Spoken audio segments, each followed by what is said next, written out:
Hello, this is Todd Luck, and this is a review of a comic where a barbarian hero fights a skull-faced wizard wearing a purple hood. Oh, sorry, wrong comic. This is actually a review of Conan the Barbarian number 12 from Titan Comics. This is available right now at comic book retailers, available digitally on Amazon, and of course it will be collected in trade paperback. This has another barbarian hero fighting another skull-faced wizard. This is the finale of a four-part story crossing over Conan with King Kull. And again, it should be collected in trade paperback soon. And this wraps up not just this four-part storyline, but also the first year of the series, and kind of has an ending for the direction they've been taking Conan in, with a bunch of stories tied together by the Black Stone. Obviously, that's going to be followed up on in the Black Stone crossover they've got coming up. But for now, this is kind of a bit of closure, and it kind of shows that on the cover with Conan taking a bow, or at least I think that's Conan in the shadow. It is a little simplistic, since it's all in shadow, and obviously doesn't really show what's happening inside, but at least it's unique, right? Or at least I thought it was unique until I got to the end of the comic and saw this advertisement for a Conan book, and basically it looks like they just reused the same image for the comic. But as always, there are variant covers if you'd like another cover. None of them are really doing it for me this month, but they will be changing their policy on covers starting next plot line, and they will definitely be more reflective of what's inside of the comic book. But you're not here for the covers, you're here for what's inside. And once again, we have this map of Atlantis in the time of King Kull, back in the Thurian age before the time of Conan. And yes, indeed, the other shoe has dropped, and it is indeed Kull's arch rival, the evil wizard, Thulsa Doom, and he looks amazing in this issue. It's drawn by Robert De La Torre, and it just looks freaking awesome.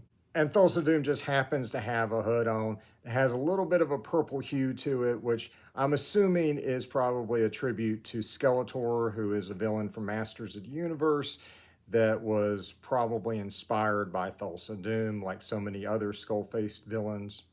And I'm going to show you one more splash page just because it looks really cool, but I'm not going to show you any more because it would definitely get into spoilers. And so this is a very climactic final issue. There's a big battle. I wish Cole got to do more, but I think he had a great run up until here in the storyline, and I'm completely satisfied with this final battle. I think it's incredibly badass, and there's a lot of exposition as well.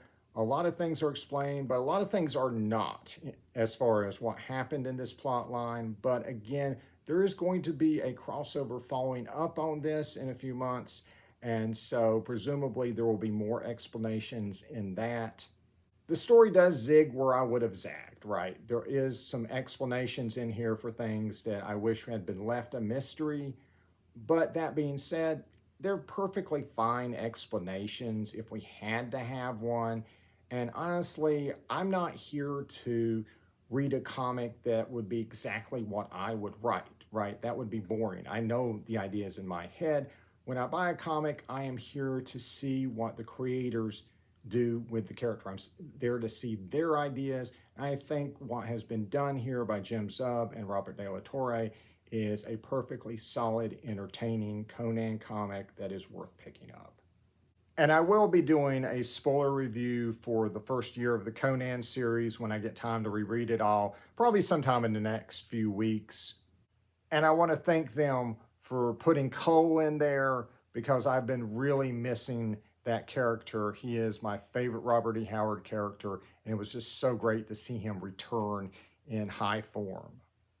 And this plotline really got me thinking about Cole and about the holes in my own collection, the comics I haven't read of him.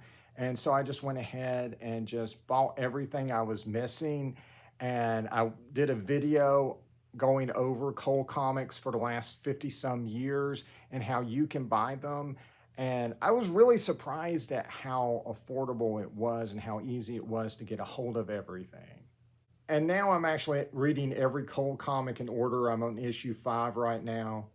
And I also rewatched the Kevin Sorbo Kull the Conqueror movie, and I'll have a review of that coming in the next few weeks.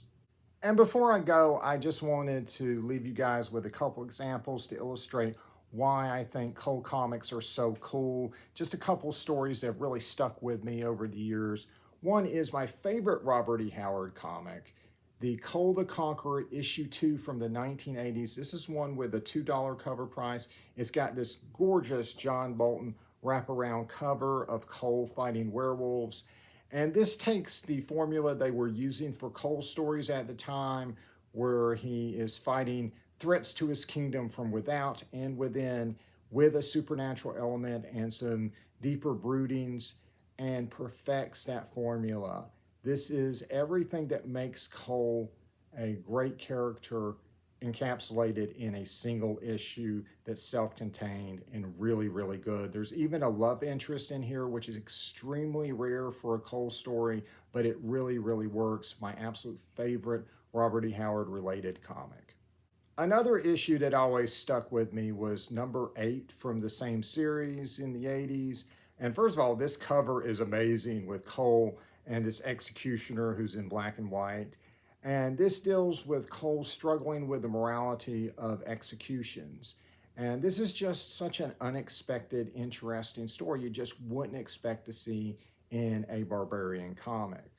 And so it's stories like that that just make him such an interesting and unique character, and one that I feel like we still need. I think there's no better time for a comic about a thinking man's barbarian than right now. And so I hope that we get more Kull stories from Titan Comics, and if so, I'm definitely buying them.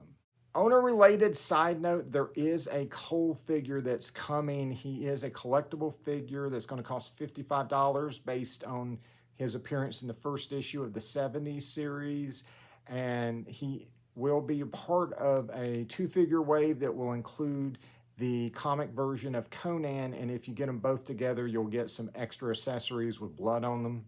All right, that's it. Like and subscribe for more videos. And until next time, beware of skull-faced wizards. They're everywhere, kids. See ya.